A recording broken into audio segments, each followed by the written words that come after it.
gears off the end of this crank, but I'm going to show you how to do it just so you know what goes on here anyway. You'll need a punch, a hammer.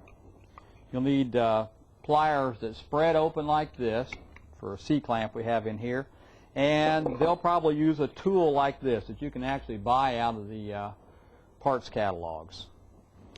I'll show you how all these work, what you do with them here. First, take your punch. There's a Woodruff key right here in the end of the crank. You just get right on the end of it. You don't have to hit it real hard and just work that thing out of there without boogering up the end of the crank. That one fell on the floor. I'll pick it up in a minute. Then you've got a thing called an oil slinger here on the end. And I don't know how that slings oil, but they call it an oil slinger. Now you've got the one little main bearing out here on the end.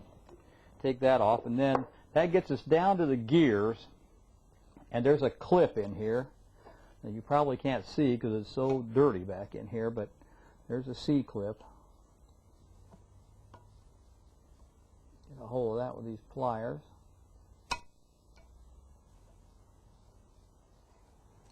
Pull that off of there. Now you take this clamp, it has a flange right around in here that'll fit in between that gear and the main bearing right there. It'll fit down in that groove. A long time ago, before we had a tool like this here, we used to actually take a chisel and cut that bearing in half, and then you could pull this gear off of here with a wheel bearing puller.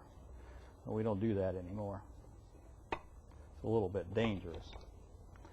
Get that down in there.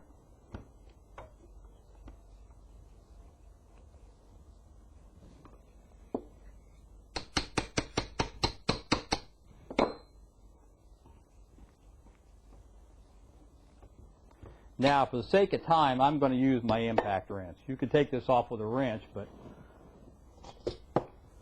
we'd be standing here for a little while.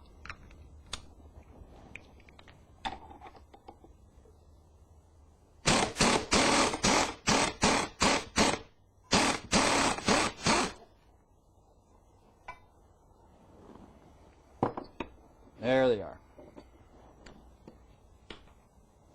Actually, every Volkswagen club ought to have a tool like this, and you ought to have all the Volkswagen tools.